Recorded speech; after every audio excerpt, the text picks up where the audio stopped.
Welcome to Portal Paranormal Talk Radio, your door to the spirit world. Here's your chance to talk ghosts, spirits, psychics, and everything paranormal. For more information, go to www.portaltalkradio.com. Now, Portal Paranormal Talk Radio brings you your hosts, Tuesday Miles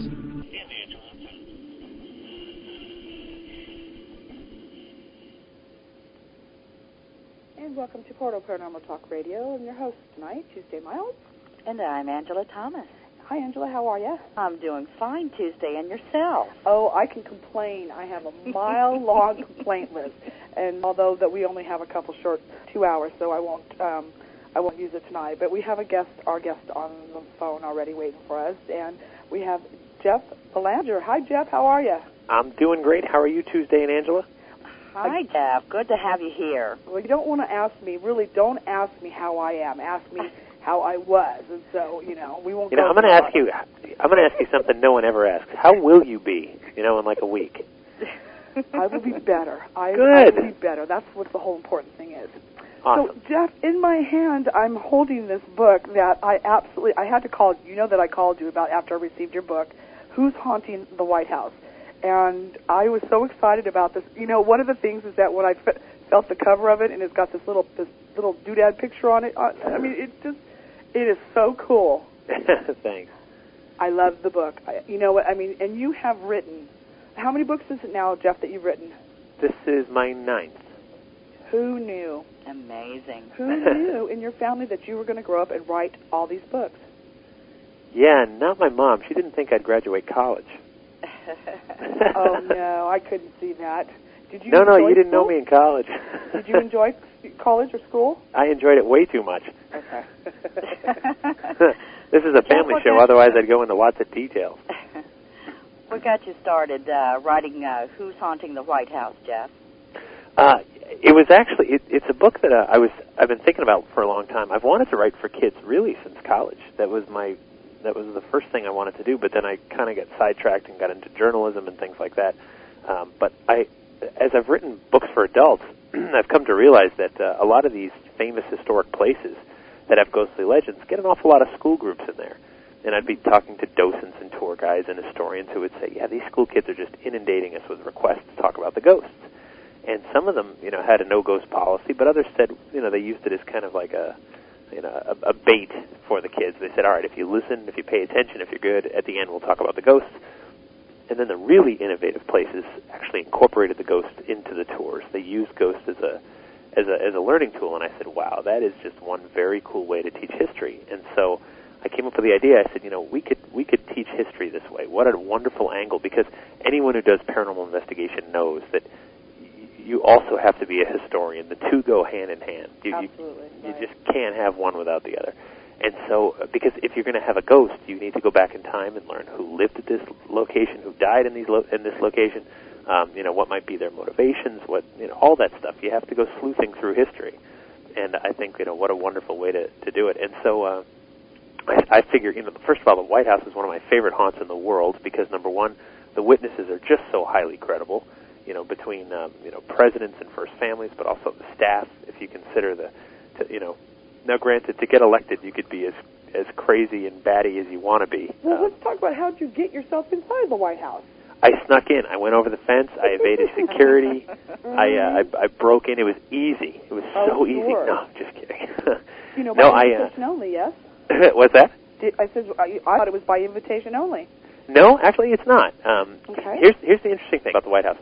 Before 9/11, there were upwards of 6,000 people a day that were taking the tour. And you got the tour just by going there and waiting in line. And if you got there early enough, there was a really good chance that you would get in on days that were offering tours. Since 9/11, you now need to be sponsored by your rep, your congressman. Okay. And it's easy enough to get, but they need like 6 months of notice. Now, that I didn't have when I first started working on this. And I called my congressman, and his office was a great help, Congressman Richard Neal, and I said, look, I'm working on this book. And they said, well, let me see what we can do. And so they got a tour. scheduled for me with the help of a few other congressmen. I guess they each call in favors to each other. But now they're getting about 2,000 people a day on days that there are tours. But that's pretty amazing, considering you have to be sponsored by your congressman and submit to a background check before going in there. I mean, that's very cool. I mean, and no doubt that they, jumped right on the opportunity to have you be there on this. And I mean, like I said, I thought it was, like you said, invitation only. You have to go now to your congressman on that to get one invitation. Right, but it's not. But I mean, but anyone. But my point is that any American can ask for this, and you might get it too. You don't have to be an author or anything like that. But to talk to the staff, that's another thing. And so I called the White House and I said, hey, I'm working on a book about ghosts of the White House. And they said, yeah, we're just not interested. And I said, yeah, but it's a kid's book, and we're going to use ghosts as an innovative and new way to teach history. And they said, go on. And I said, all right, I got you now. And I got the opportunity. I actually got to talk to the boss the first time I called, which I was very impressed because it's tougher to get a hold of my dad, But the boss of the White House is the chief usher, and that's the person that about 100 employees of the White House report to. And you got to remember that those 100 employees work for the building. It doesn't matter who's president, Democrats, Republicans, makes no difference. These are the butlers, the cleaning crew, the groundskeepers, the chefs, all the folks that do that, and everything that they need to run a house. That's right, and a museum, and a place that holds important meetings for heads of state and meetings of national security. So it's all those things. It's a house. It's all that stuff. And so he said, all right, and we I'll talk to you. And so I arranged an interview when I was down there for my tour, and I got to go through the building, and it was great. I first, just the standard tour, but then I got to talk to some of the staff, and I couldn't believe how forthcoming they were with their ghostly legends, and sometimes even their personal experiences. And I said, wow, I talked to a Secret Service agent in one of the rooms. In fact, I remember very clearly it was in the East Room of the White House, and this guy knew everything. Now, you have to realize there's no hidden cameras or anything like that in each of the rooms, but there is a Secret Service agent.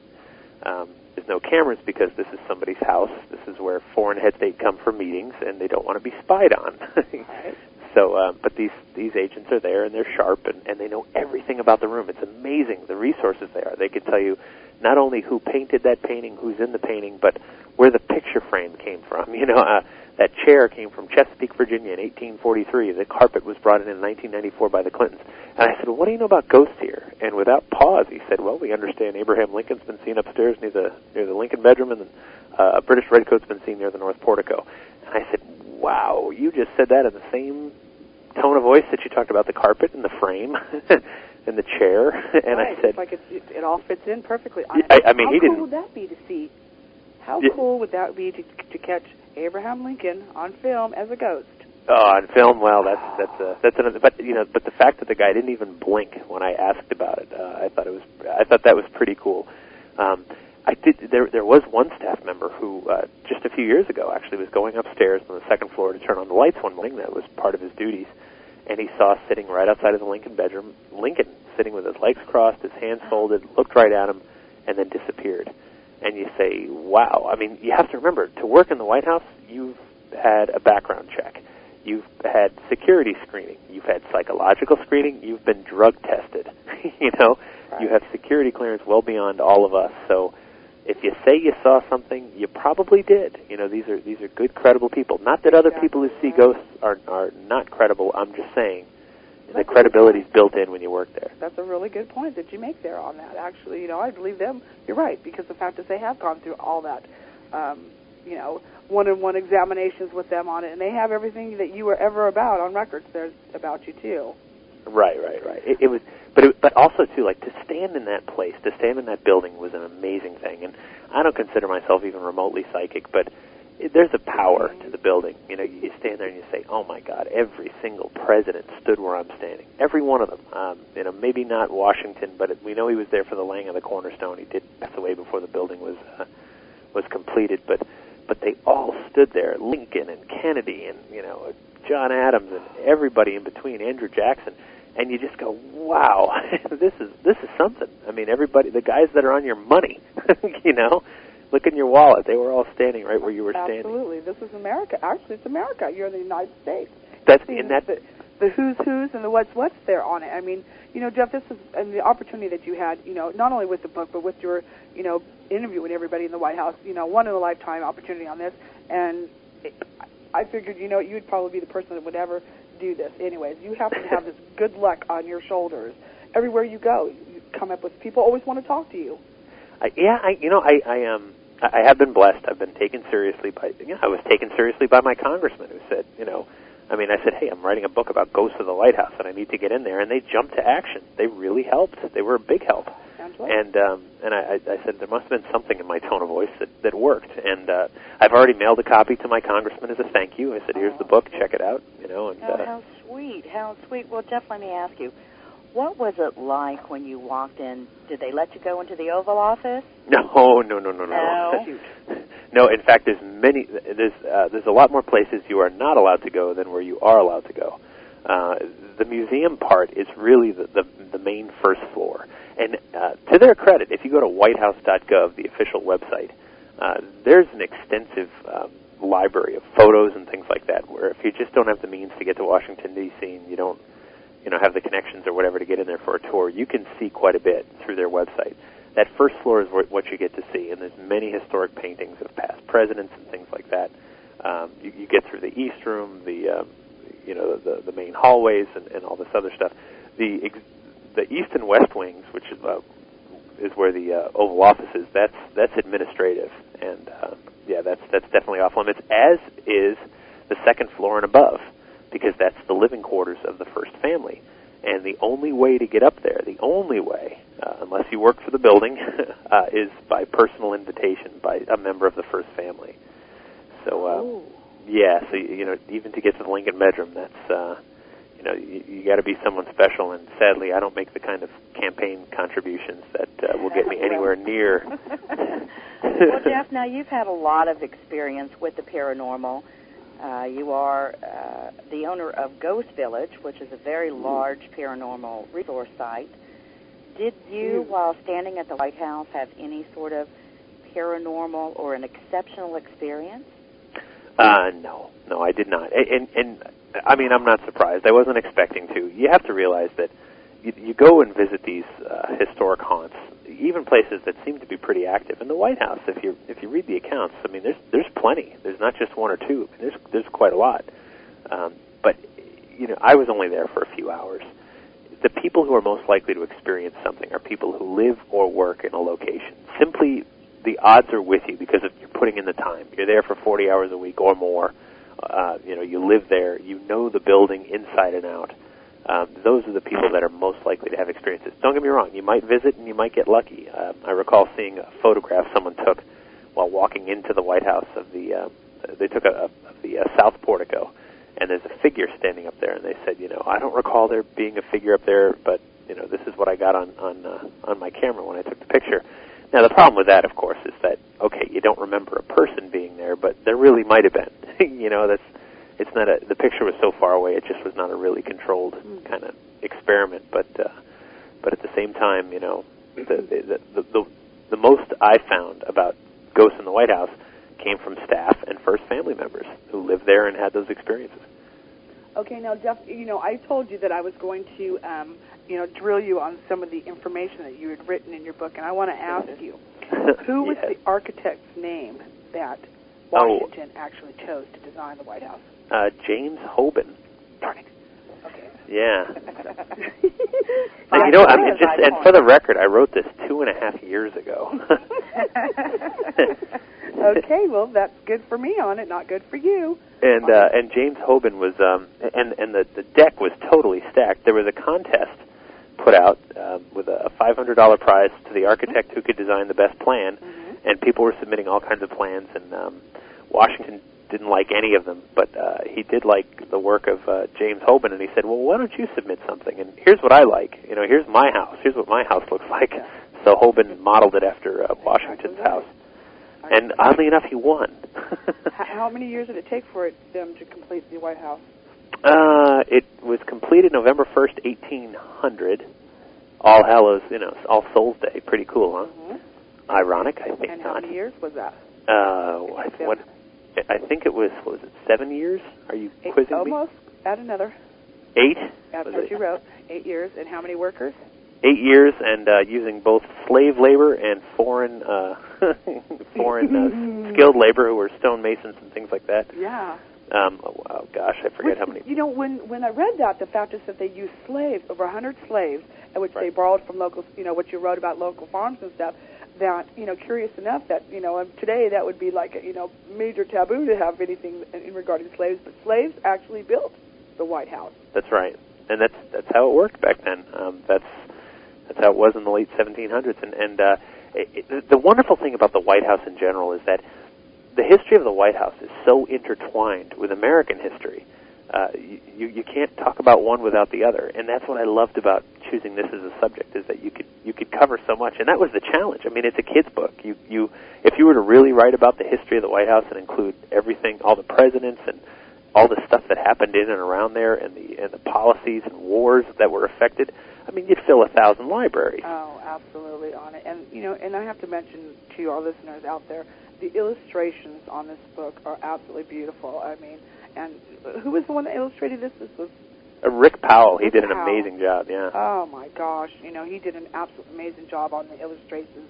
You know, and I always say the fact is, I told you, this book is going to belong in every library, in every school, that there ever will be on it.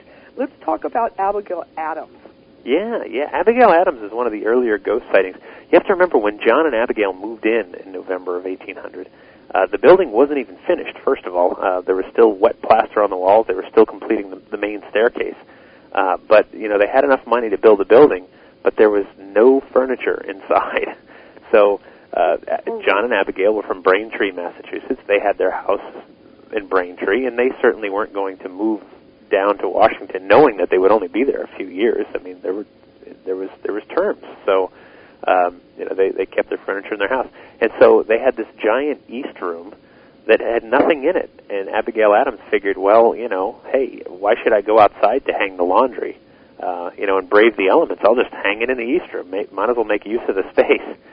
You have to realize, back then, first of all, even today, I can't imagine it's all that wonderful the first living lady hanging her laundry up in one of the really nice rooms there. In the east room. Isn't that funny? Yeah, and there she was.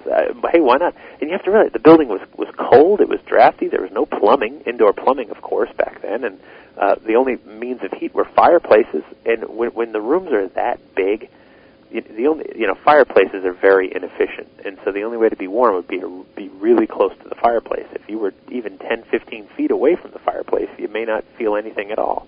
You mean I'm sorry, but out of 64 rooms, not one of them had a bathroom?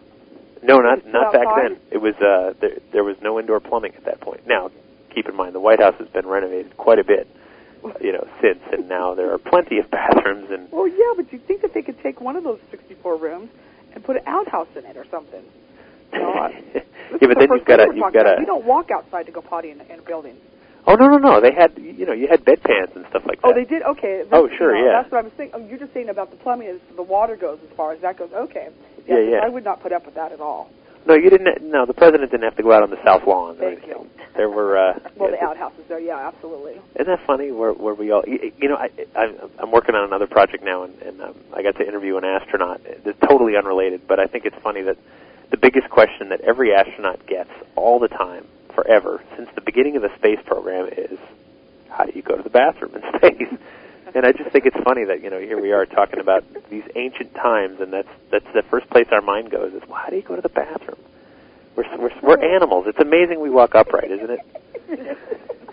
It's, you know. Phone down on that one. You know, Jeff, what I also like about the book too is when you talk about ghosts in the book, you kind of put that aside on its own little separate insert on it, where it's got its, you know, little tan kind of tore paper marks around it. It's the graphics on it's beautiful, and that's where you speak about it. You do the history first, and then set aside where the ghost remarks are on it. And you make a point here when you're talking to the kids, and you really do talk at a level to where these kids can understand on it. When bad things happen in and around a building, ghosts will often appear.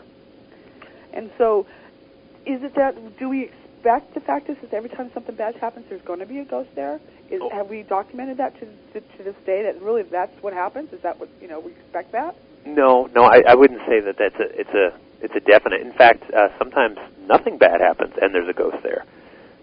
So yeah, there doesn't seem to be rules to it. But one of the analogies I like to use is that it's almost like ringing. A tragedy is almost like ringing a bell. If you figure that, a small tragedy is like ringing a bell a little bit. There's a resonance to it. That bell's going to ring for a little while, and some people are more sensitive to the sound, so they might hear it a little longer than others. So you take a place like Gettysburg, where 51,000 dead or wounded in just 3 days back in the 1860s. That bell is still ringing. That bell was rung so hard that it's still vibrating, it's still reverberating, the sound is still carrying, and people pick up on it. People tune into that event that took place there. Where you've got, lesser tragic deaths. Right. Maybe that bell's not ringing quite as loud, but there's still a sustain to it. It's still put the musical notes out into the ether, and some people will pick up on that. Well, others may not. Like imprints or residual? Right, yeah, like a residual haunting or an imprint. Yeah, exactly. And at the White House, that might be some of what's going on, but I also think there's something to the current presidents. Just as I was standing there in awe of the building, thinking, "Oh my God, all the people that walked here, worked here, lived here." The modern day presidents are not immune to that. In fact, I remember seeing an interview with George Bush the senior, who was about to send troops into to harm's way. He was talking about that event, and he said, he was up late. He was really struggling with the decision, and he said, I started to think about Abraham Lincoln and what he went through, and realized that my problems weren't nearly as bad, and took some comfort in that. And when you and I think maybe that's part of what keeps Lincoln around. Is it he wants to hang around, or that we need him? That we still need him. That these presidents are leaning on him, saying, Abe, I know you had it tougher. Please give me strength. Please guide me. You've been through murkier waters than I ever will be. Or he wants to slap some of them on the head and say, "What are you thinking?" Yeah, there could be that too. That's too funny too. Say, Jeff, let me ask you, how many ghosts would you anticipate or estimate being in the White House? Oh God, let me count them here. 1, 2, 3, 4, 5, 6, 7, 8, 9. I think we came up with about 10. Although depending on who you listen to, 10 different, personalities. Although depending on who you listen to, some will claim a lot more. But these were the most credible 10 that I could find, and the most prominent, of course, is Abraham Lincoln. No one's ever had a more difficult presidency than Lincoln. There's not even a close second. First of all, his son died in the White House while he was serving. He died of a typhoid-like disease, young Willie Lincoln, and that just broke the man up. It really, tore the family apart. Mary Todd Lincoln, she was pretty out there to begin with. She was holding seances in the White House, trying to contact her son. She claimed her son was visiting her at night, would stand at the foot of her bed, and visit the family. We know Abraham Lincoln attended at least one of these seances, maybe more. Because it was in the papers. It said, look at what this crazy president's doing. Just like when Ronald Reagan was consulting with numerologists and astrologers, he paid a bit of a political price for that back in the 80s. He sure did. How old was his son when he died? Do you know? He was young. I want to say he was about 10, okay, maybe younger. But yeah, Willie was young. He was not old at all. And what's interesting is you could say, well, Mary Todd claimed in a letter to her sister that she was seeing her son come to her, at her bed, and you could say, well, maybe that's just the distraught mother, wishful thinking, and that may be. But what's interesting is in 1900, a young boy's ghost turns up again. A military aide wrote a book, an autobiography, a collection of his letters, and he said he was talking to some of the servants at the White House who said that the building's haunted by a little boy. Now, they never mentioned the little boy being Willie, but Willie was the only little boy to have died in the building, so I can't imagine who else it would have been. But so he turns up again decades after the Lincolns were long gone from there. So intriguing. Jeff, I want to turn a bit to kids and ghosts. Yeah. And I know with Ghost Village, you've now expanded it to a kids site, and that is kids.ghostvillage.com. Right. Jeff, there's a lot of controversy with introducing the paranormal with children these days. What are your thoughts on that? Yeah, no, and the kids.ghostvillage.com is an answer to that. It's an answer to the tough questions. It's a site for kids who are interested. It's a site for parents who want to talk about ghosts to their kids, and it's a site for educators who want to use ghosts in the classroom. Here's the thing. whether ghosts are real or not, I don't know. I believe they're real, but I can't prove it to you either way. Mm-hmm. But the reality is that ghosts are presented as real on a myriad of television shows, radio shows, podcasts, websites, books, magazines.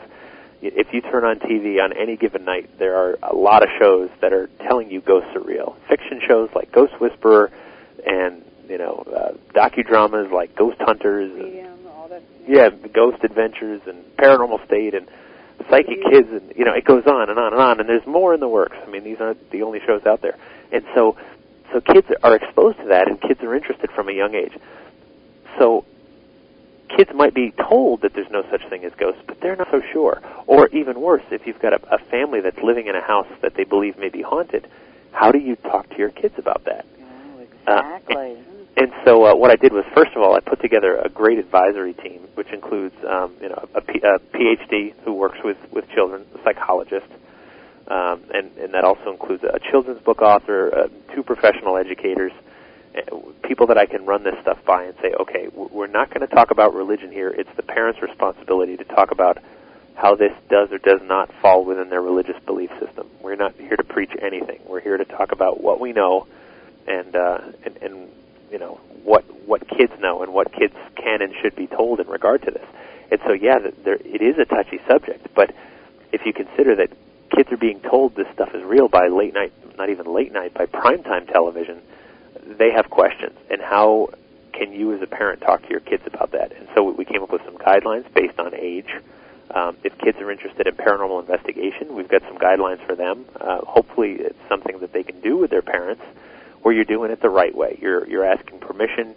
You're not going into dangerous situations. You're being respectful. You're learning something, and all that kind of stuff. Because it can be a really educational, fulfilling, spiritual endeavor. It can be all of those things, and it doesn't have to be counter to your religious belief system and things like that. But it's up to you at the end of the day. It's up to parents, to work with their kids on this subject. Because I started thinking about it when I was working on this book, and I said, because first I was surprised because I get some letters and some emails from some young readers who are reading my adult books, and I talk to kids at conferences who are 9 and 10 years old, and I go, wow, what are you doing here? And then I realized, I'm like, wait a minute, I was 9 and 10 years old when I first got interested in this subject, and I was reading Brad Steiger, and I was reading Hans Holzer, and way back then, and so I guess I shouldn't have been too surprised.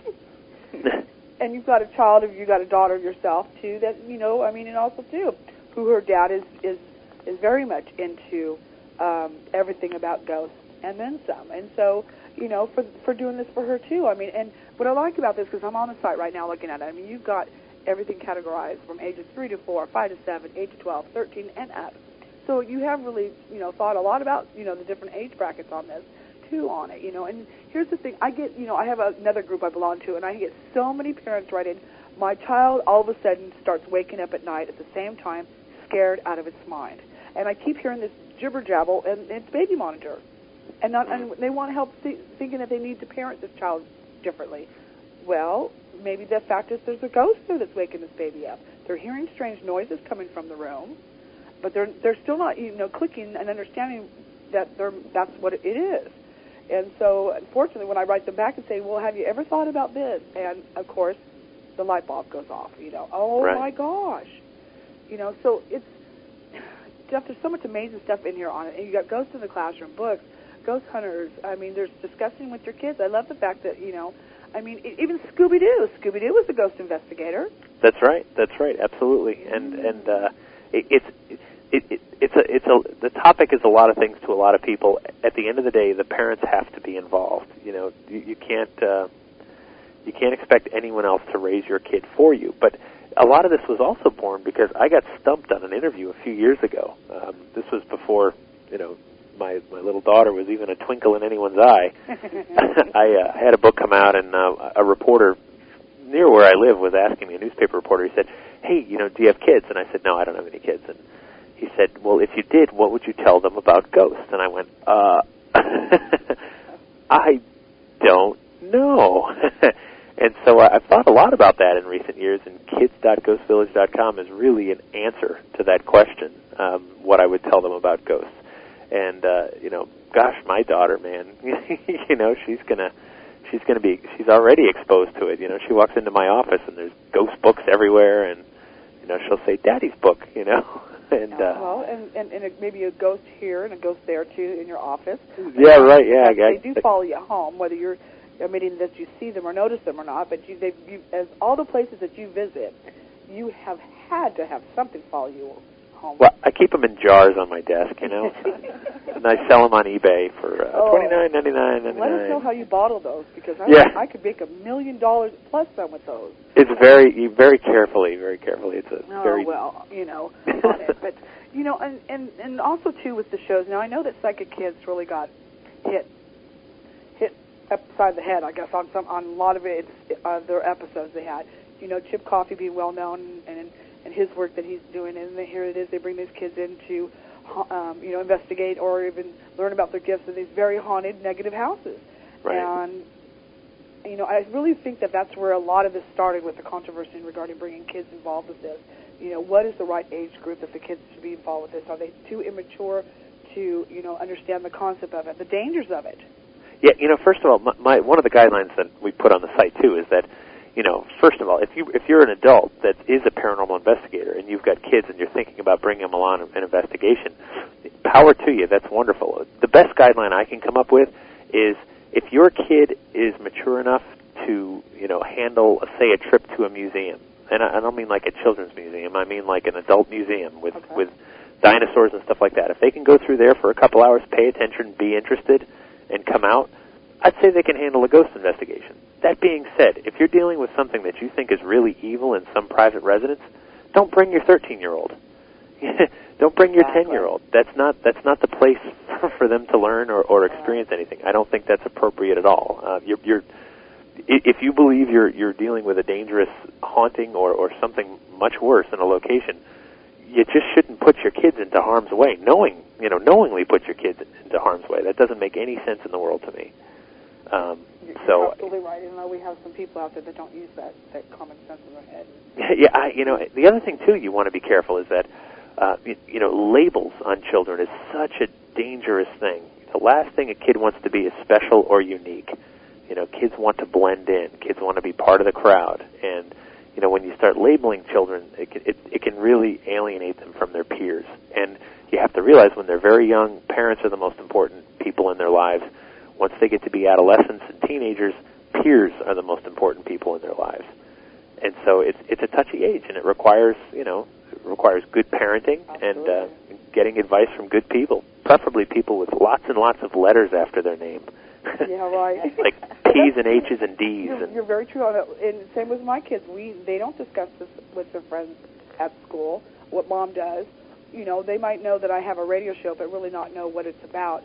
And they don't, advertise that Mom's gift and my kid's gift. They don't utilize it that way. There's respect there. And, right. And I want them to be a kid first anyways on it. Now, do you put anything on here that could be, that they could read it, that there could be dangerous situations in regarding the paranormal and ghost hunting, or do you leave that out on the kids' site? No. We do clarify. If you think there's a situation that's potentially dangerous, don't put your kids there. That also means don't take your kids to a junkyard where they're smashing cars. Right. Don't bring your kid to throw them in the cage with lions either. Stuff that you should just know. Yeah. We would think so. You would think that on it, Jeff. Yeah. And so you got it hooked up to theghostvillage.com. Now, for those of you who have not been to theghostvillage.com, how many members are there now, Jeff? We've got over 27,000 subscribers to our newsletter. We've got 22,000 people in our message board, and we get between 7 and 13 million hits a month from people all over the world who are reading the stories, sharing their own accounts and photographs and audio clips and things like that. So you got to remember too, it's our 9-year anniversary. We've been doing this a long time. That is a heck of a lot of people. Jeff, that is a lot of people. That's as many people that goes through LAX. Yeah, isn't that cool? We're like the LAX of the paranormal. Come on there through. You go. Yeah, no, that's a pretty cool analogy. Yeah, no, it's the idea from the beginning was just a place for open discussion where you can talk about the scientific angle, the skeptical angle, the religious angle, believe, don't believe, that's okay. I mean, all points of view are welcome, and we love articles and ideas that challenge others, and because I truly don't believe anyone has the one right answer. If I did, then I'd probably be sitting on a mountaintop preaching or something, but I don't know. I mean, I've got my own questions like everybody else, and this is where we put it all. Are we getting any closer to figuring all this stuff out, Jeff? I don't, it's so funny because in some respects you take 2 steps closer and 3 steps back. I don't, it's such a. I really believe it's a very individual quest because you can't remove belief and spirituality from the discussion. I know a lot of paranormal investigators try to be purely scientific. We just use EMF meters and digital thermometers and whatever. But I mean, I see. But you're still out there looking for ghosts, and you're adapting tools that had nothing to do with the paranormal. I mean, an EMF meter was meant to detect electromagnetic fields, not ghosts. And, and I find that they don't even use those. They don't understand really what the EMF does. On yeah. it. So it's, I wrote a large article regarding that because I actually got Edison, which is my electric company, to finally the head engineer of the EMF department. I was speaking to him, and he happened to mention ghosts. I didn't, but he ended up doing a 30-day documentary with me on the EMF and ghost hunting, and is now developing software for the paranormalists out there how to utilize and understand the EMF correctly versus the ghost activity. Yeah, no, that's great. Yeah, because I mean, a lot of people don't know. I mean, that's the thing. So, on some regard, I think the fact that the subject's so popular, the good news is that it's not so weird to talk about anymore. I mean, 10 years ago, 15 years ago, if you worked in an office and you started talking about ghosts, they'd look at you kind of funny. You might even have to clean out your desk. Today, because it's so prevalent on television and everywhere else, you can talk about it. It gives you the opening to have the discussion. And so since we've taken it out of into the mainstream, that's the good news. The bad news is because it's in the mainstream and because people think they've seen 3 episodes of a ghost hunting program and now they're qualified to be ghost hunters, the water gets muddy. Absolutely. And you have also, too, on your site, because you send out, I know I get your newsletters, and actually I have saved every one of your newsletters that you've ever sent me. Aww. So I have them all saved on it. So, and I go back and read them when sometimes I don't get a chance to read everything, and I go back and pull it up through my, archives, I call them, and read stuff that you put out. But you also have a contest that you do every month that you put out the newsletter? Yes, every newsletter. Every newsletter's once a month, yeah. And they get, if they win, what do they get?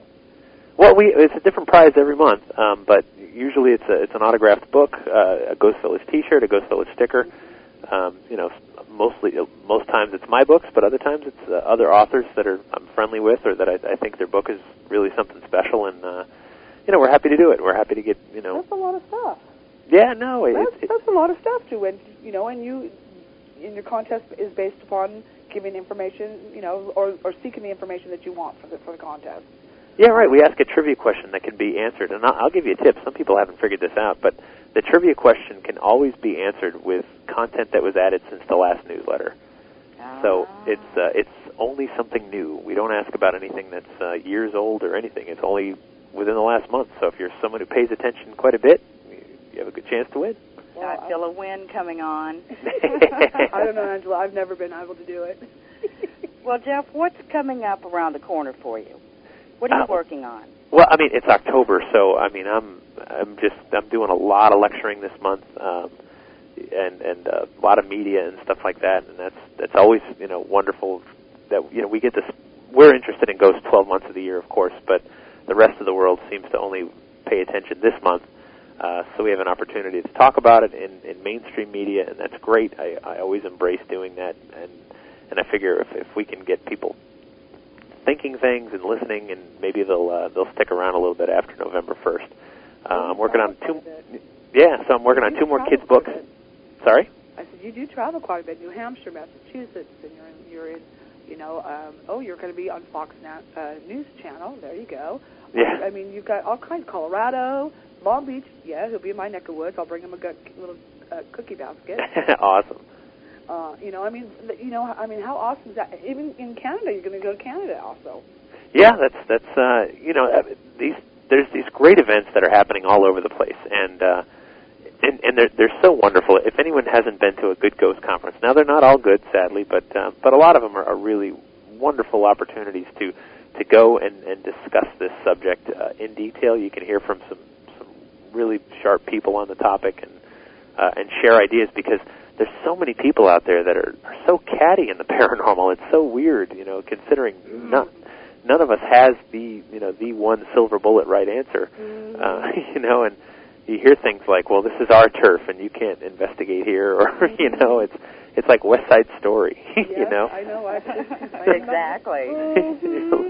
You're like, snap on that one. Yeah, you're like, wait a minute. Don't get me started with that. No, I could give you a long list of those on it, which is ridiculous. It's absolutely ridiculous, because the fact of it is that, we're learning history, we're documenting things that, and it's all good, and it's, nobody's is more important than the other one. It's all important, Sure. And I just wish that they would share it more on it. If you're going to go do an investigation, share about the investigation. You don't have to disclose the people, but share about how can we learn from what, because, ghosts go anywhere they want to go. So if one leaves one location and shows up at another one, at least if you're documenting it, we can at least, compare. But it's not that way. I don't find it that it's that way, that they're just not willing to do that. And I just think that's a shame, because how else can we gain more information on this stuff? Yeah, I mean, there are exceptions, and that's the good news. There are people out there that are doing great stuff. Over the summer, I thought this was awesome. There was, my hats off to these guys. Two groups from Massachusetts and a group from Connecticut got together, and they went to a place called Stone's Public House, which is a pretty well-known haunt here in New England. And they went on a Monday when the restaurants closed. They had permission and arranged all this. And they decided that all three groups were going to go in and investigate. They would stick to different floors, and then, every, whatever it was, hour and a half, they would switch floors. Okay, you're out, you're in. And everybody would collect their findings and not talk to each other until everybody had all their ducks in a row.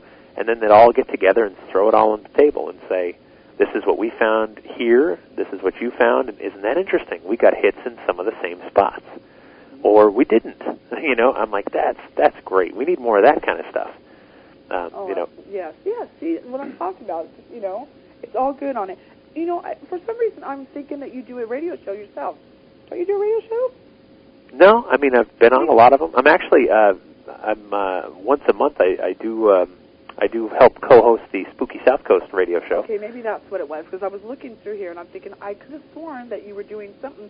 Was it the Chronicles, or maybe I'm just off on this? Oh, Ghost Chronicles. That's actually, Ghost Chronicles is a podcast, a weekly, well, sort of weekly every 2 weeks podcast on Ghost Village that's done by Ron Kolick and Maureen Wood, and they do a great job. I was actually a guest this week. Maybe you saw that.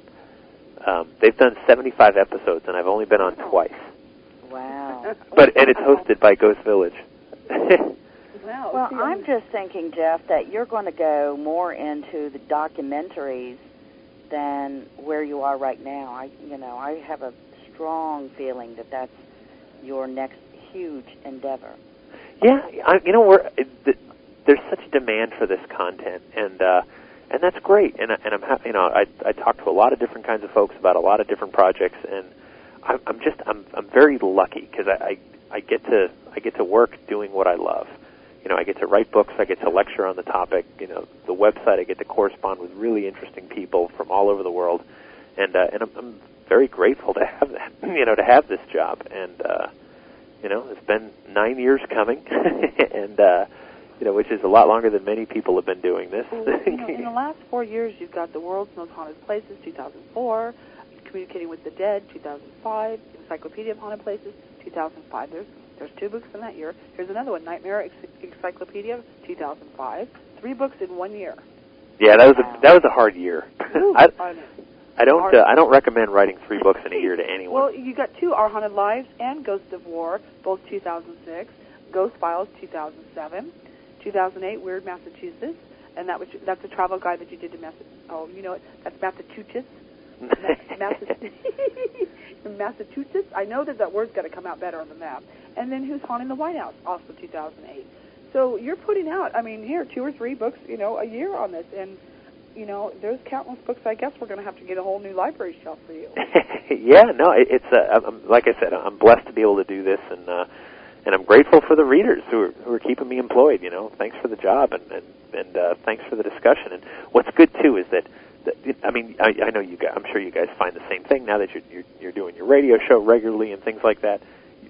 You become a magnet, so getting the stories is easier, because people now seek you out when they have an experience, and so that's a good thing. It makes it easier. You get to pick and choose, the great stories, the great legends, and the interesting, bits of evidence that you really want to explore. And then, you also, and what's great too is that I've been doing this long enough that I know so many great people that are in groups, good investigators, other authors, and we all share information. I know there's a lot of negative people out there, but I don't talk to them. Exactly. I don't have time. I don't want to hear about who's doing it. I don't care. I want to hear about what you're doing on an investigation and what new ideas and techniques you're working on. That's interesting to me. So. Absolutely, and I agree with you on that one too, on it, Jeff. And so, but I have to say, I always say thank you too, because you're the first one who actually gave me the opportunity to be published. And although when I first got to know you, I kept asking, how do I get my stuff published? Because I felt the fact is that and I will admit, I didn't feel that my English was very good. I really, I would write, I sent it to you, you sent it back, you said you changed this, I did, and then back and forth, and you finally published me. And you got me started, and now I've got 2 books that are just about finished, ready to go out, and worked my butt off because of it. But if you had not given me the chance and the courage to write, I probably would have not done it. Oh, well, that's nice to hear. And it's funny because when someone asks me, how do you get published, people who haven't really done much writing or published much writing don't realize how big of a question that is. It is. That's like, it's like saying, well, how do you meet someone special? I don't know. I can tell you how I did. Because every story is different. Every writer's got it. Taking the time just to, who knows? You can either say yes or you can say no on it. And I took my chance on that also too on it. Jeff, do you have a MySpace page? I do. It's myspace.com/ghostvillager. Ghost Villager. Okay, and then your www.ghostvillager.com. No, ghostvillage.com is the regular website. Okay, Village, and then give me the kids one again. It's kids.ghostvillage.com. Okay. If you go to ghostvillage.com, too, that's just about Jeff. It's JeffFlander.com. You know what? If you go to ghostvillage.com, it's all there. You can get to any other place. Right? That's the headquarters. I figure if. Well, of course, yeah, it's the headquarters. Now we have to say one thing about it. This picture that's on your front page right here of you in the leather black jacket. Yeah. We need a new one. All right. We need a new one because this one I put up on our site, and I want a new one because, Jeff looks, he still looks just as young as he does in this picture. But I have noticed a couple gray hairs that's been growing in there. Yeah, it makes me look distinguished and smart, right? Yeah, so we need a new picture of Jeff. One that's a little bit older than Jeff. Jeff looks like he just got out of high school in that one. That picture's only a year and 3 months old. See what I mean, people? Ghost hunting makes you stay young. I guess so, yeah. No, I still get carded, and I'm nowhere near 21. So. Yeah, sure you're not on it. And so you're going to be down at the Queen Mary, and I get to hang out with you down there. Yeah, that'll be great. Did your lectures, when you go do lectures, do they change? Do you change your format? Oh, yeah, absolutely. Especially, because I do a lot of annual Halloween lectures and around here, and I found that, my God, like half the audience was there last year, so I know I can't give them the same thing or they won't come back. Absolutely. So, yeah, they change all the time. And at the Queen Mary, I'm doing one on the history of spirit communication and another on, kind of the world's most haunted places, just investigation techniques and legends from some of the great haunts around the world. So. And what month is that, Jeff? That one's in December. Again, if you go to ghostvillage.com, scroll to the bottom, it's got all my speaking engagements. I'll be in New Hampshire tomorrow night. I'll be in North Conway, New Hampshire for a great event at the Luna Gallery, and so I expect both of you to be there. Oh, absolutely, yes. I'll jump on the plane for that one. Just around the corner for you both, I know. Where can we get this book at, Who's Haunting the White House? Any Barnes & Noble will be carrying it. You can get it online at Amazon.com, or you can get it from GhostVillage.com. We've got links to click over to Amazon or BarnesandNoble.com, whatever, or your favorite local bookstore. Well, I have to say that I walked into Barnes & Noble, And when I walked in there, in the ones that live by me, but the fact of it is that they have, some pretty big display tables and stuff, and nicely set up. And as I walked around the corner, just a little bit, it's still in the front. Guess whose book was there? Oh. It was in the front display. Awesome. So you made the front table. See, that in itself is huge. Yeah, no, they've been really good to me. Barnes and Noble's been good to me since 2004. They really have. And I mean, knowing that your book just didn't, it's not up on the shelf that you have to go really looking for. This is a display book, which means, Oprah's book club. Oprah, if you're listening, call me. That would be, please. Yeah, that would be pretty cool. Cool. Well, Jeff, would really like to thank you for contributing all of the material and the resources and collaborating with other individuals out there in the paranormal and the non-paranormal fields. And what a tremendous book, Who's Haunting the White House, a wonderful history book for children. Absolutely, Angela. And you know what? He's made a difference in this field. He's made a difference in the world from doing this stuff. Oh, well, thank you. That's a good thing. Very nice of you to say. And, like I said, I'm grateful to have the job and do what I love and to, to have friends and colleagues that I can call on, like you guys and so many other good people that recognize that the more we share information, that the better it is for everybody. Well, Andrew and I wanted to know how many assistants that you have and how many secretaries do you have?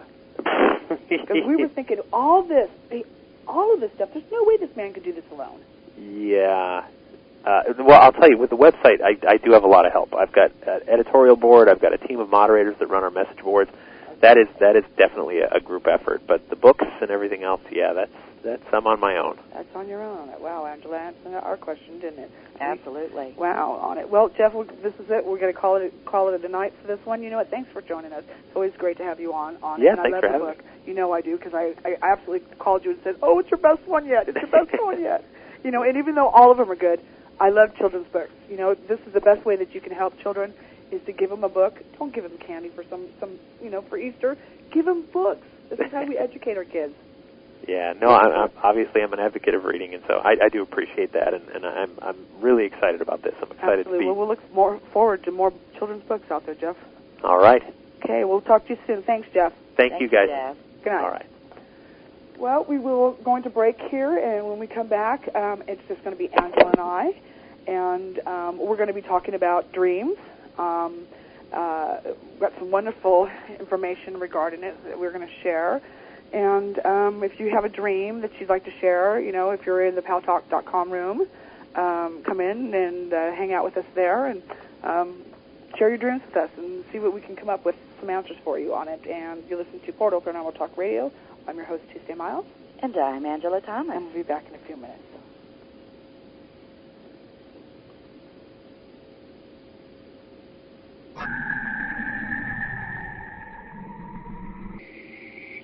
You're listening to the Paranormal Radio Network. Welcome back to Portal Paranormal Talk Radio. Here again, your hosts, Tuesday Miles and Angela Thomas.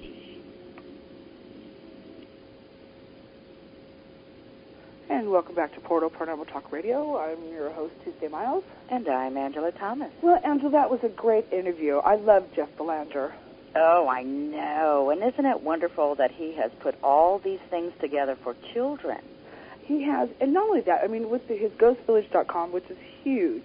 There's just so much information that you can gain from visiting the site. And now with the Ghost Village kids, this guy, when I first met Jeff, I met him, about 3 or 4 years ago, and he is as an American, guy that you want to bring home to your mother. He's just very clean cut. He's very polite. He's very presentable. He's a nice guy, and he's just very intelligent. And the fact of it is that he's made himself a life with the Ghost Village and the books, and he's making a very good living for him and his family, and it's awesome. Well, I think he's really being blessed, and it just goes to show you what type of man that he truly is when it comes to morals and standards. Because doing the kids.ghostvillage.com site and going to the length that he did with, bringing in psychologists and educators, et cetera, and making the site very responsible and something that children and parents together can go and visit. I think it's absolutely wonderful. I do too, Angela. And this is the thing about it. When your hard work sometimes really does show. It does show for itself on it.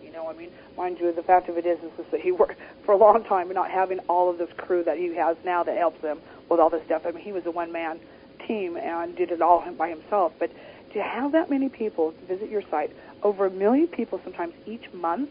I know. Well, so Tuesday, since you've got Who's Haunting the let me try again. Okay. Who's Haunting the White House book, you know where to send it, babe. Of course, I want my own autographed copy too. Well, the funny thing is that we do get a lot of books, and we've been blessed with hosts of the show that when we do feature our the authors, that they do send us copies of their book, which is absolutely wonderful, and I've got a nice bookshelf full of them. And sometimes either I'll get them or Angela will get them. Sometimes we don't both get them on it, and I know that Angela is an avid reader. Yeah. Loves to read. In fact, she loves to read so much that her books have taken over her office on it, and I call Angela on the phone and she's like, where are you? Underneath the book someplace. And so, Angela said, well, I'll read that book. Uh-huh. Sure you will on it. So, it is true that we have had a lot of books, and it's great that we do on it. To read all of them, because I know that, and I felt real bad because we had Sydney Fox on the show, which was the author of Haunted Lily, a Nightmare Ball, and I love writing the reviews. I do actually take the time after reading it, go on to Amazon.com or wherever they have it, and write a review for it, and I had forgotten. So she had reminded me that, could you please write a review, because that also means a lot to authors.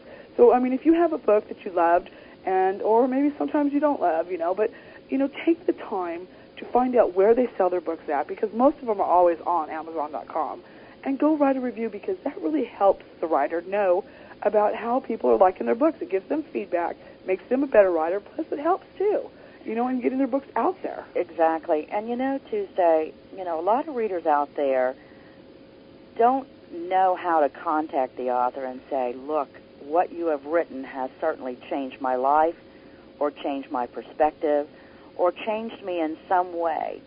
And I know that, Anna Maria Hemingway, who wrote the book Practicing Conscious Living and Dying, I got to tell you, it was like, oh, my Lord, it's so wonderful and so inspirational. And I can say this about so many of the books that you and I both received. So I absolutely love books, and I absolutely love the topics in which our guests write on. So, keep them coming. Keep them coming, absolutely, on it. Who knows? You might make that Oprah Book Club. That would be nice, huh? It would be very nice on it. So, Angela, have you been able to receive the files I have sent you in a bigger format so that you can actually read them? Oh, you want me to be a reader now? Well, is that here's the thing, and sometimes that, I noticed that we've been getting our listeners have asked about, although we're not a teaching radio show, we're more, about information, but sometimes that we get these subjects, in regarding dreams, and I have to say, we don't always find the right guest that, the reason why we haven't had guests on for that topic is because we haven't really found the right guest that we feel knows it all, or that can share that information right. that you can learn from. And we know that, a guest is not going to know it all. They will know a particular portion. I have received some of that Tuesday, but let's go forward. Okay. And one of the things that we're going to discuss tonight is absolutely dream interpretations. It is. And, as it has been said, that we do dream about 4 to 6 times each night. And, even though that you don't recall the dreams, but, each dream does provide you, supposedly, with divine guidance for your current day issues. And sometimes when you wonder about on your daily basis, some of these women, is he the one for me, or those who I need to move? Should I change jobs? Are my kids doing drugs? Hello, is my mate unfaithful? Should I invest in the stock? Should I attend a new church? But the thing is that when you're thinking this subconsciously in yourself, there are ways to direct yourself into dreaming about it and actually receiving messages from it. So what you're saying there, Tuesday, is that you ask the question before you go to sleep? Is that correct? Well, it does give certain details about, like, for instance, your dream process.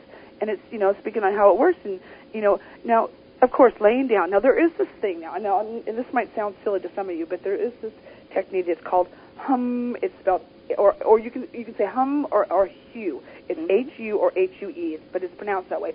And it's hue, and it's you. It's actually what it's doing. It's actually cleansing your vibration. It's raising it, putting all the junk of it out there. You can do it from either 1 to 20 minutes. I can't imagine me doing that for 20 minutes. That would drive me nuts. Well, they say if you chant or hum anything for 17 to 20 minutes, that certainly starts to change the conscious. Absolutely, I agree with it too. For those of you just are listening on it, just try it. Just one time, just 30 seconds when you're doing this, and see. Actually, you can really feel the vibration from that. Ask your question when sleep and in your dream, and then you wake up. And when you wake up, lie still for a minute. Don't get right up out of bed. Just lay there for a few minutes and see. And then again, if what you were dreaming, if you don't remember everything, even if it's just a word, even if it's just something that you saw in your dream, write it down. As you go and get further and further, as you practice these techniques, you'll actually start remembering more of your dreams. Ask a question before you go to sleep. When wake up with the answer, or simply interpret each dream and track the clues that parallel your daily affairs. You need to pay attention to this. Even like I said, if it's one word, one place, write that down, because all of it will make a difference when you gather more information about it. Now, on your dream recall technique, Angela. Well, the dream recall technique, one of the things would definitely be to go into your journal. You could do that. Again, they suggest for you to lay down and do the hue 3 times. They suggest to yourself, tonight I will remember my dreams. Of course, like you said, your dream journal and a pen next to the bed on it. Your sleep, wake up, lay still, and write down any thoughts that filter in anything. Mm-hmm. Well, you want to review the dream. You want to apply any sort of word association to any of your dream or your dream symbols. So what do? You ask yourself, what is going on in my life right now? And I think, Tuesday, that's a lot of what we always are asking. What did that dream mean? Did it mean this, that, and the other? But we definitely have to ask what's going on in our life right now, and then begin to try to interpret the dream. Absolutely, Anna. And know that it doesn't sometimes work overnight, that it does take time, because it's like reprogramming yourself to remember your dreams. And remember that even if you get one thing, write that down and make sure you date it, so that way you can go back and you can, and see how far you've gone and what the things mean to each other on it. Now, you mentioned the dream interpretation technique on it, okay? And again, they're talking about simple techniques for interpretation. And, of course, what you say, grab your dream journal, and then you want to review the dream. Now, remember, absolutely. That's in itself, because you're going to think, all right, I spilled coffee all over me. That's what I remember, and we'll use this. I have an example that says just that on it, and I'll let you know what it really means on that. Apply your word association to each dream symbol. Dreams, a lot of times, come in symbols. Well, Tuesday, personally, I like to go back to the dream and ask what colors were there, what scenery was there, what my emotions were. Did I hear anything particular? What sense? Were all of my senses involved?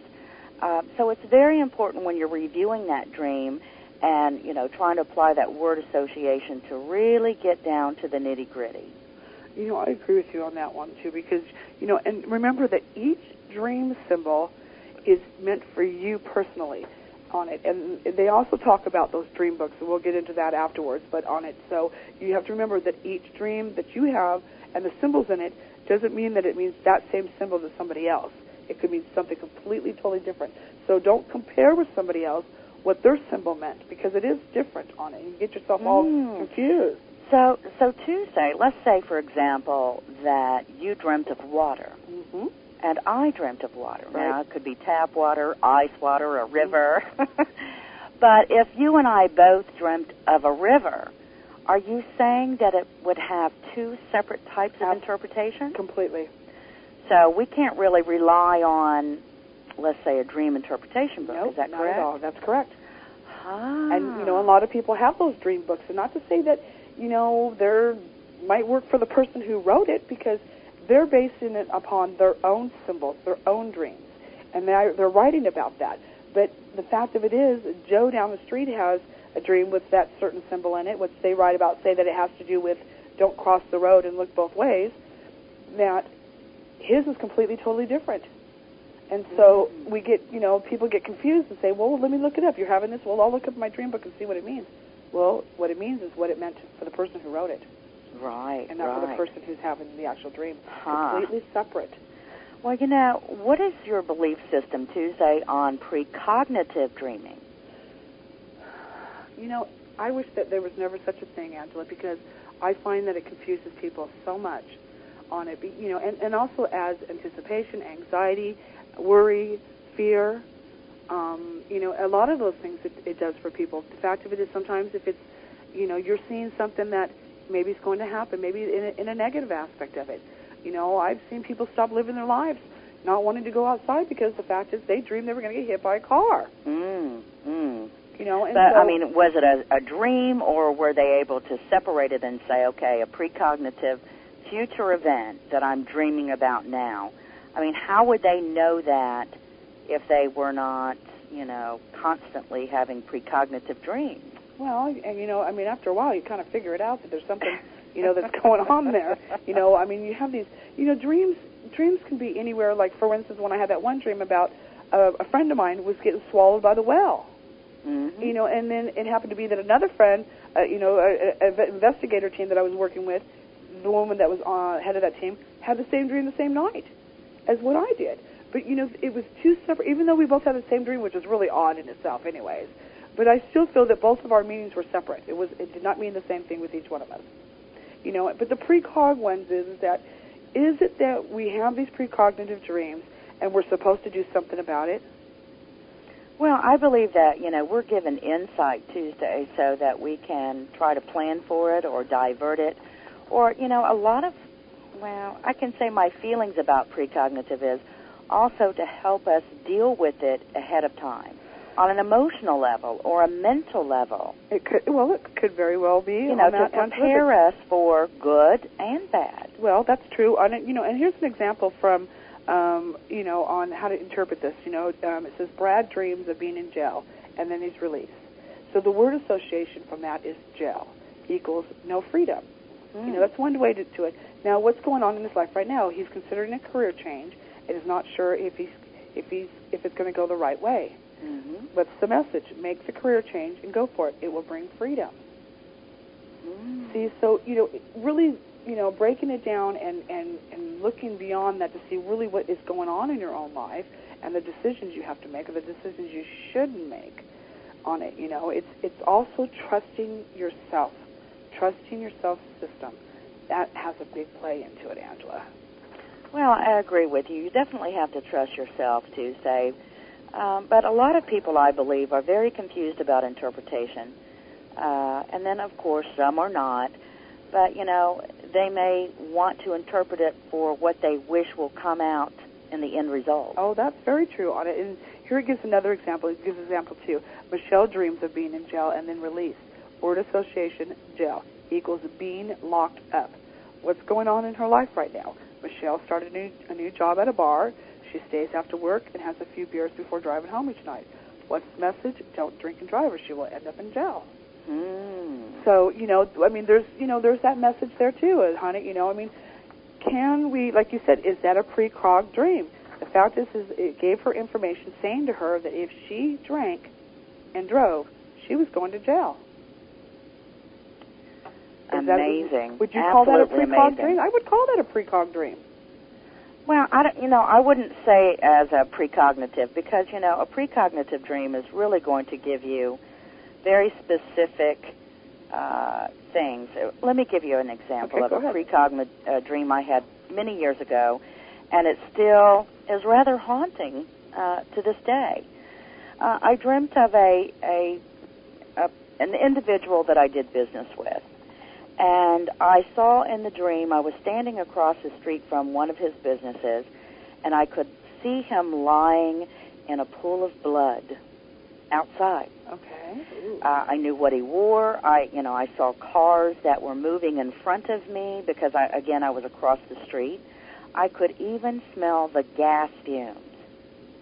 Wow. So I woke up, and I was in a sweat, and I called this man up, and I said, listen, I just had a dream, and I saw that you were shot in the head and that you were bleeding, all over the ground. And he said, Angela, I don't believe in that kind of stuff. Don't worry about it. I have security guards.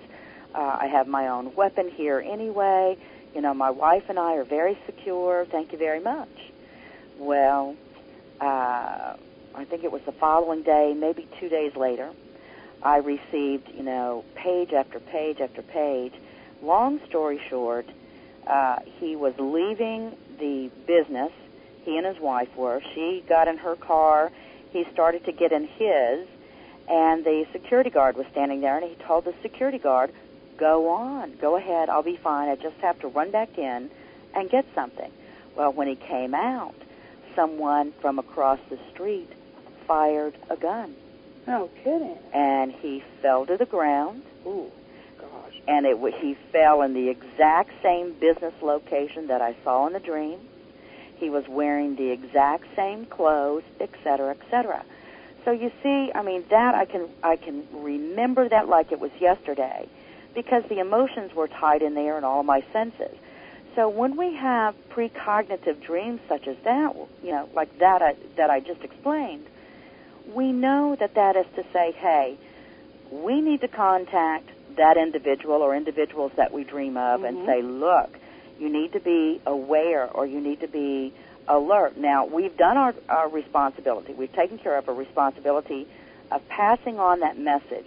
Now, whether they believe it, and in his case he did not, is one thing. We can't convince anyone. So, I believe that a lot of people have precognitive dreams on certain events that come around. Mm-hmm. And wouldn't it be wonderful, Tuesday, if you could have a precog dream and then turn around and pick up the phone and say, listen, this particular event is about to happen, and someone on the other end is able to offset it.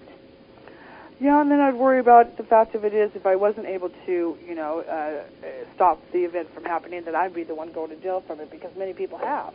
Right. Many people have taken that chance, spoken up about some event that's going to happen in a large scale, and they were arrested for it.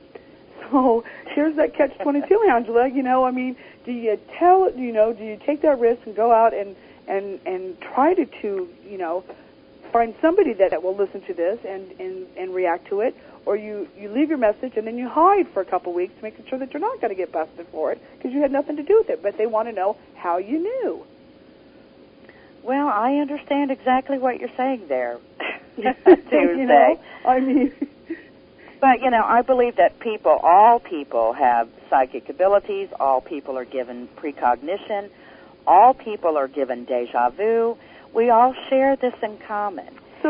And so when you talked about dream interpretation and how to approach that so one can start to utilize that, then, I believe it's a good thing, because, they just have to get into that routine to where they can start to question about where they are in their lives and what that symbology meant, et cetera, et cetera. Oh, absolutely. And I can say that I've had, like some people they have childhood dreams which last them their lifetime. They have the same reoccurring dream over and over again. Mm-hmm. Maybe not all the time, but it still keeps popping up. And, and I've had this myself, has had the same dream since childhood. And here it is that, unfortunately, as the years, as I age, the interpretation of the dream changes. Really? It changes on it. Same storyline or same thing, except things exactly change. The same details in the dream every time. But because of my age and the experiences that I'm going through in my life, the interpretation changes. Maybe you're not learning the lesson. Oh, well, I knew you were going to say that. And I have actually thought that myself, thinking, okay, what is it that I'm possibly missing here? What am I missing here? And yet, I've written the dream down in detail. I've, picked it apart to see where and again, it just, but the thing is, like I said, Angela, it changes. And so, which I find that it's a little bit helpful, because I know that as I change, that part of that interpretation that now, like, for instance, all of it, I'm walking into my parents' room, and before I hit the side of the bed where my mom's laying, it's almost like a hole in the ground opens up, and it's like this suitcase that I fall into, and it closes, and it's got like these jagged, sharp edges that look like teeth, and it's just trying to close on me. And of course, I'm trying to keep it open, and and yelling for my parents, and they're just like snoring, and the whole thing is that I find that my hands and my feet pry it to keep it open, and so. But as things in my life have come about in different ages, that the interpretation of that dream, and I didn't go in complete detail of it, but I noticed that I've interpreted it a little bit different only, and maybe different words on it, different meanings for each thing on it, and so I still don't completely understand it. Well, it might be God's way of saying, Tuesday, do I have to draw you a picture? Yeah, I think so. Again and again and again. Again and again, yeah, that's right. And there you go. Here's the signs. Now, what is a sign? And we think of signs as coincidences. Uh-huh. You got stuck. Synchronicity, omens, and the like, of course. But simple. A sign is an occurrence that catches your attention, and because it caught your attention, it is a message directly for you. We all experience signs each and every day, which I truly believe that, even though we may not be aware of the message contained within each sign.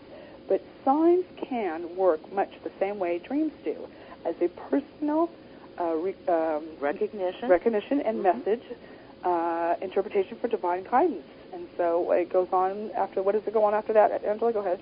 Well, I mean, I'm looking at a report here Tuesday, and it says that the only difference is this, that signs occur while we are awake going about our daily activities.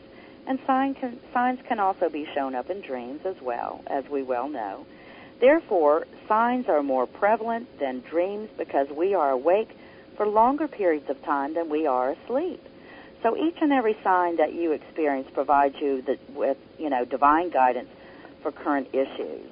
And I believe in that. I really, really do believe in that. And if we go back, how many times have we all heard people, oh, there's a bird at the window, that's a sign. Yeah. It's an omen, it's a message. Certain things that have been passed on through our ancestors that says, oh, if we see this or we hear that, it's a sign. It is. That's very true. And here's the thing about it. I keep telling my dad, and I hope that he doesn't listen to this show because I'm thinking on him, but I keep telling my dad, he bought this RV, because he's reached the age and he just wants to go and travel and have fun. But the thing is that every time he touches this RV, something breaks on it. It's one thing after another. And I have to say, I keep telling him, maybe this is a sign that you're not supposed to drive this RV. Maybe this is a sign, the fact is that you're not supposed to even own this RV. It's not good for you. Something about it's not good for you. Because everything that you touch with it breaks.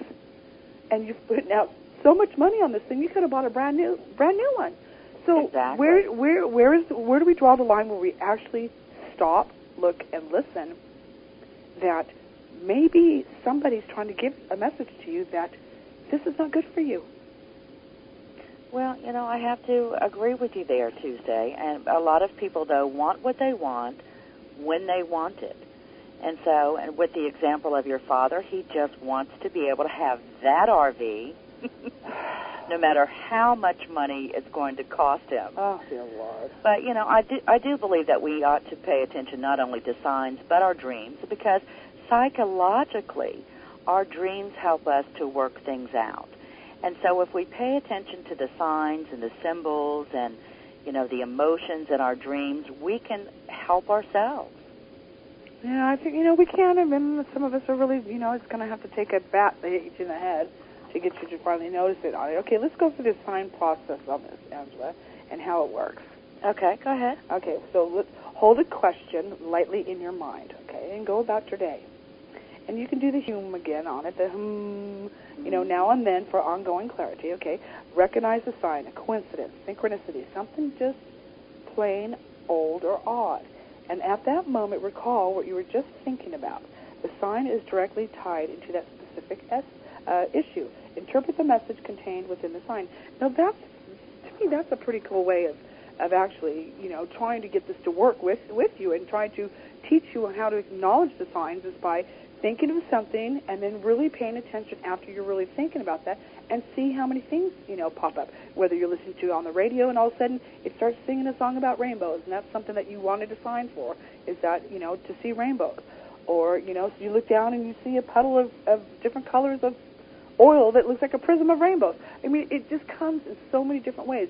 Next thing you know, you want a bag of Skittles, and it's got the little taste of rainbows in it. See, Right. You hear my point on this. Right, exactly.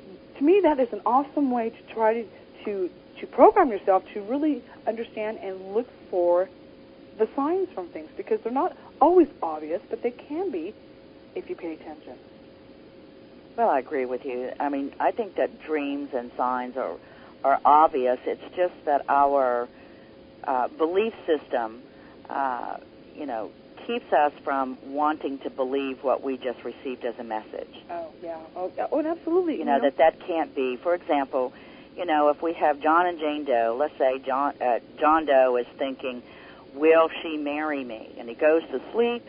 He has a dream that she breaks up with him before they marry, and he wakes up and he thinks, no way. That cannot be so, because she's already agreed to marry me. We love each other, et cetera, et cetera. But you see, I think that a dream such as that is to prepare that John Doe for what's around the corner. And so I think that is, Spirit's way of saying, hey, I want to help you through this process. Well, I think so, too. I totally agree with you on it, Angela. They give an example here where it says, are you wondering if you should take that new job offer? And while you're out to dinner, you overhear a conversation at the table next to you, and the guy just says, I started this new job, and I'm so happy about it. It's just, is that coincidence? Is it synchronicity? Is it fact? Is it a message? I have to say, I listen to those things on it. I think I would have scooped next to the guy and say, what'd you just say? Well, we've all had those experiences where, something is on our mind and someone else speaks what we've been thinking, or has, like you say, some kind of message about a man that, talks about starting a new job and how he likes it. So I don't believe in coincidences. I do believe in synchronicity, and certainly, I believe that we're all here to help one another. So I think that our energy and our thoughts and our words work off of one another for all of our benefit. Well, I agree with there too, Angela. Let's one quick thing on this. Could you give out the information for paltalk.com? Because we've got a huge virtual auditorium here, and we've got everybody just typing their little fingers off. Well, certainly. Well, if you wish to join us on paltalk.com, simply go to the social issues category, select Other, and on to the Paranormal Radio Network room.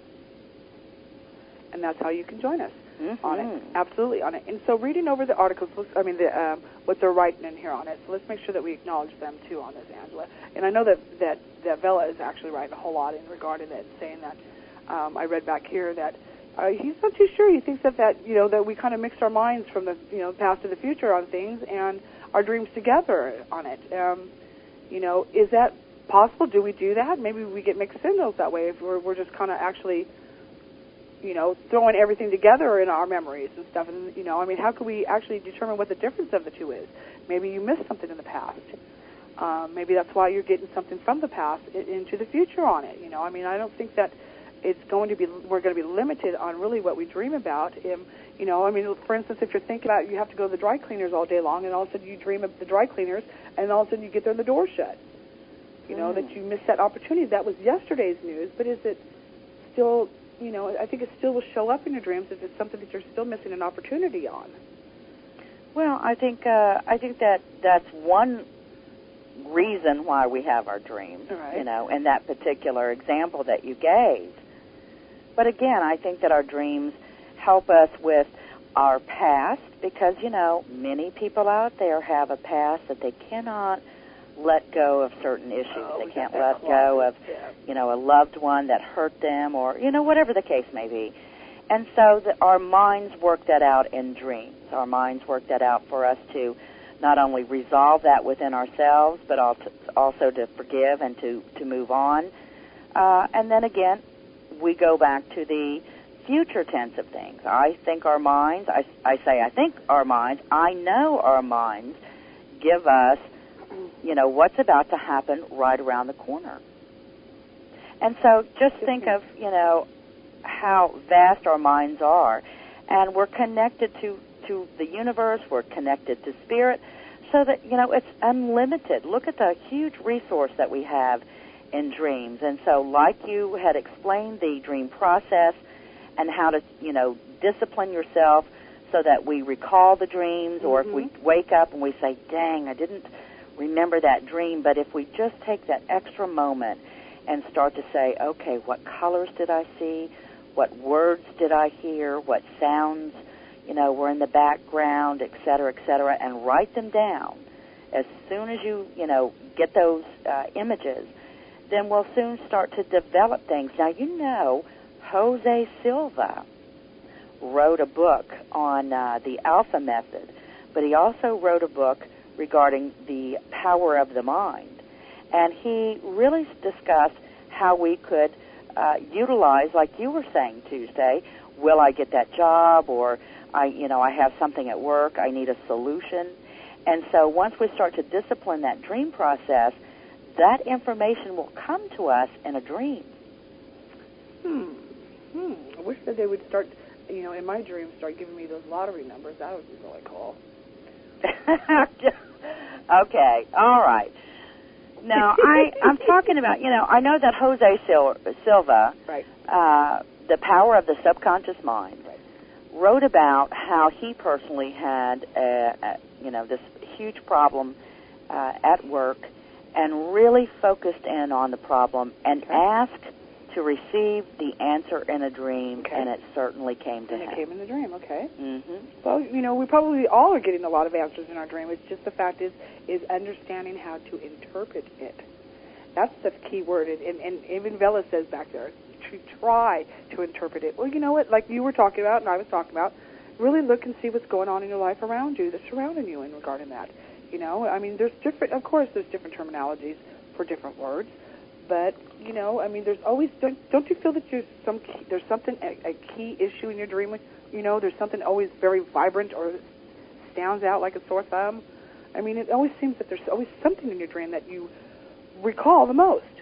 Well, absolutely, and I think that that's just trying to tell us, keep on listening to the message or go back and listen to the message. But Tuesday, while I'm thinking about it, we have Dr. Vernon Neppy coming on November 7th. Oh, yes. And he will be talking about the precognitive part of our brains, not only in precognitive dreaming, but also he will be introducing publicly his Tickles method and his Seattle method.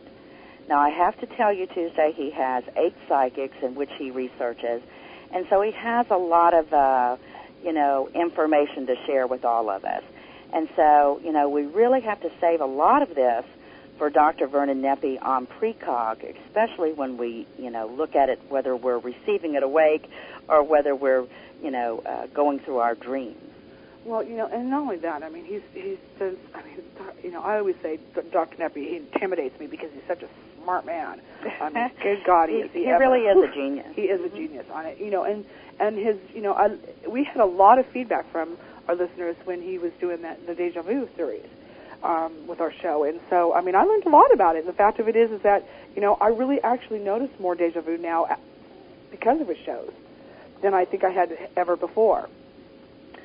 Yeah, he's a brilliant man. What date is that again, Angela, with Dr. Neppy? That's Friday, November the 7th. November the 7th. And it will be a 2-hour show with Dr. Neppy, and he will bring 2 of the psychics on that he has worked with, and they're going to describe the process and some of their, past cases which have had, documentation and things of this nature. So amazing man, www.pni.org if you're interested in learning more about Dr. Neppy, which is the world's leading authority on Deja Vu.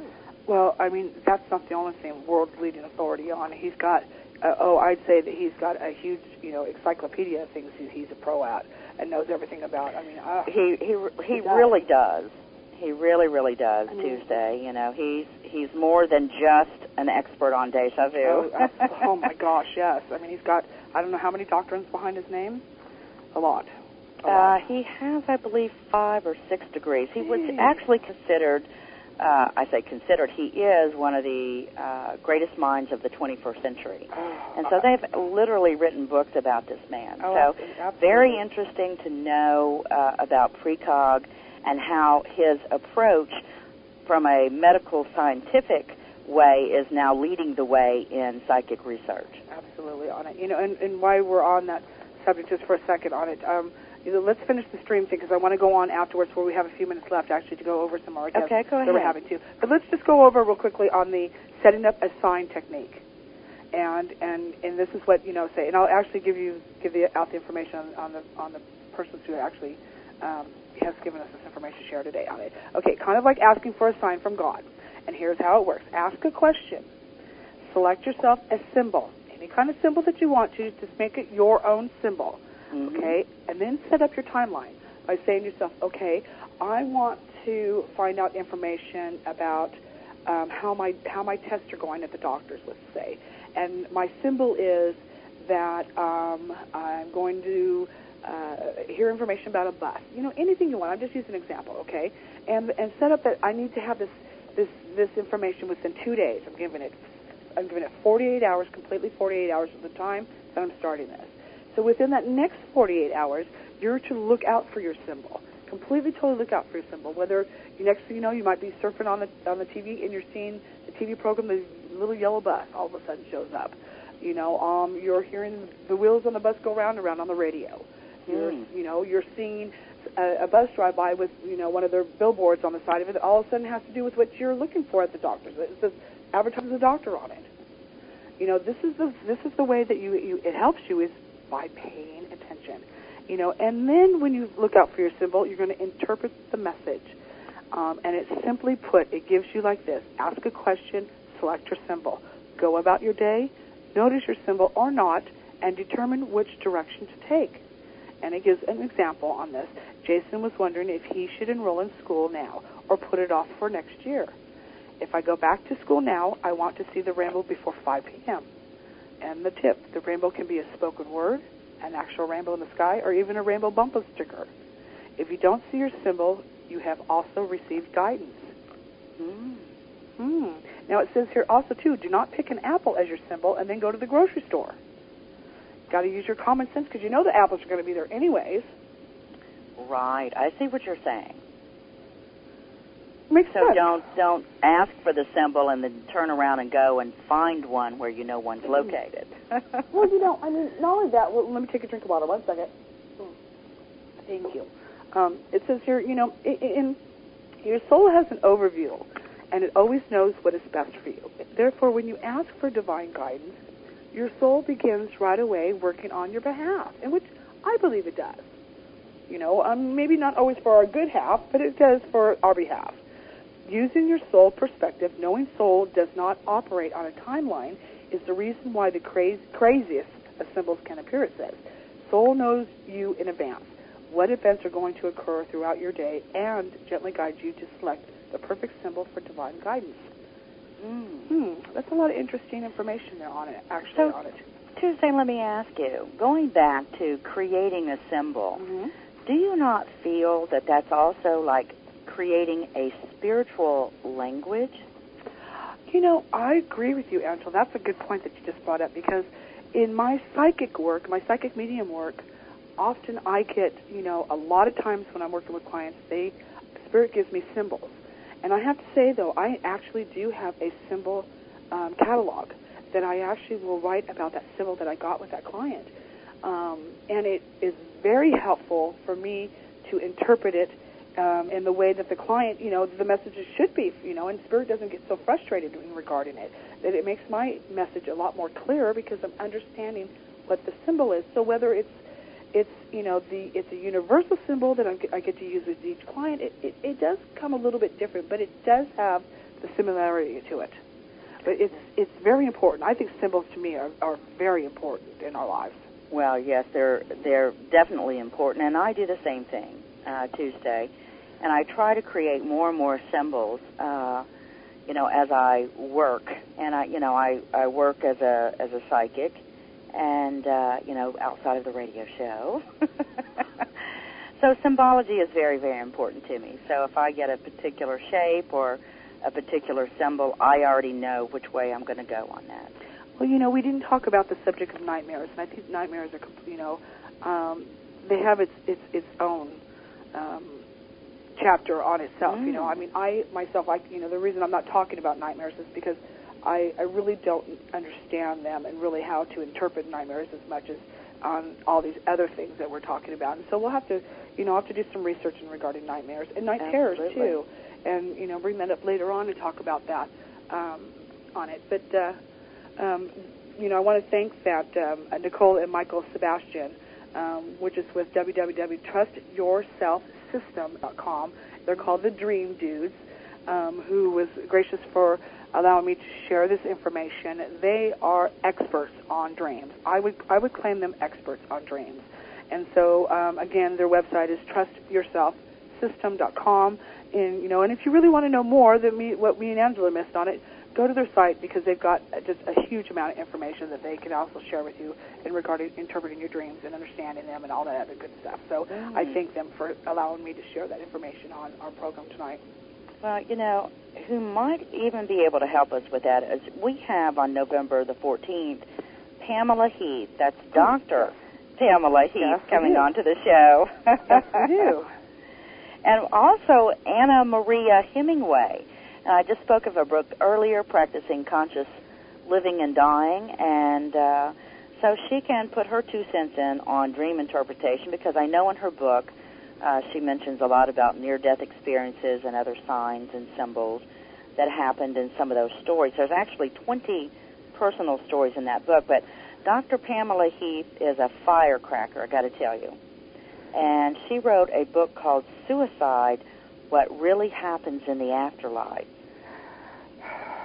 That's such a sad subject for people. And as we both say when we do have Pamela on our show and regarding talking about that subject, there's never a time that there's never nobody out there for you that they wouldn't be willing to help you, that they wouldn't be willing to talk to you. Don't do and go and kill yourself first. Please take the opportunity to talk to somebody about it. It's never the right answer, and there's always hope and always a way to fix things here.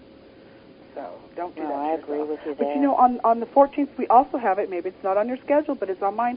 Melinda Leslie. Now, Melinda Leslie, actually, did you write that down for me? Melinda Leslie's going to be on the 14th, too? Uh-oh. Well, this is Joe Montaldo's fault, because actually him and Melinda Leslie was on Coast to Coast together. Wow. And Joe kept asking me to call her to make, and set up some interview with her. And I kept thinking, I know that name. For some reason, I know that name. Well, small world. She's been out to my house to do an investigation. Amazing. So she's going to talk about, we haven't ventured a whole lot in ufology and all that good stuff. And so, I'm learning more, you're learning more, and so this way we're able to do more interviews with it. So she's going to come and share some information on that. And then who is on the 21st, Angela? Brad Steiger. I can hardly wait.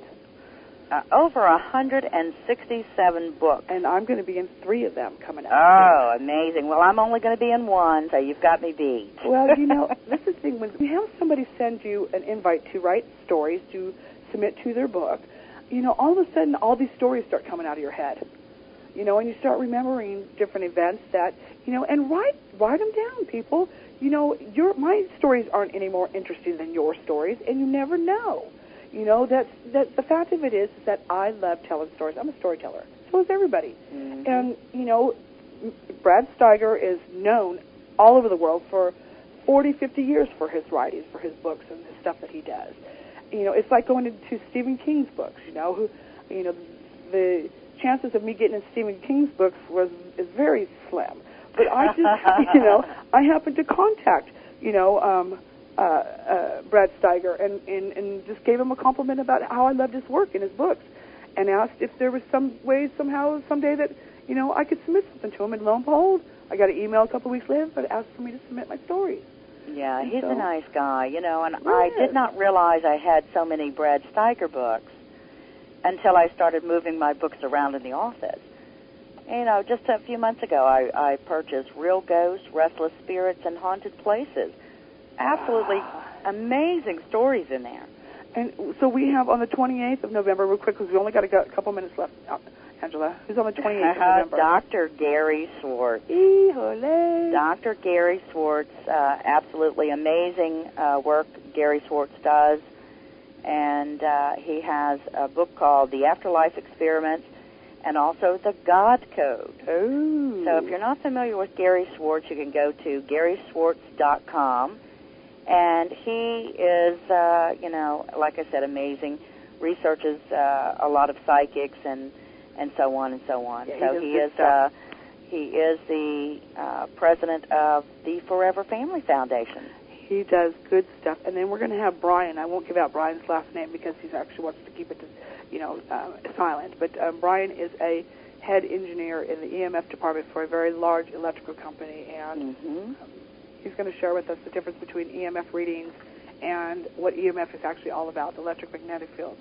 So that will be, that's an overdue thing. I think we don't have many shows that actually have a guest on the show that is a complete, total expert on this stuff. Exactly. And then we only have a minute left, and then we have, of course, Chris Fleming coming on December 12th. Absolutely. Get Famous Live, and he's got all kinds of good stuff. Great lineup Tuesday. Yeah, we have a great lineup coming up. Well, again, thank you, listeners, for listening to Portal Paranormal Talk Radio. I'm Angela Thomas. And I'm Tuesday Miles. Take care of yourself and each other, and stay tuned next week for Portal Paranormal Talk Radio. Bye-bye.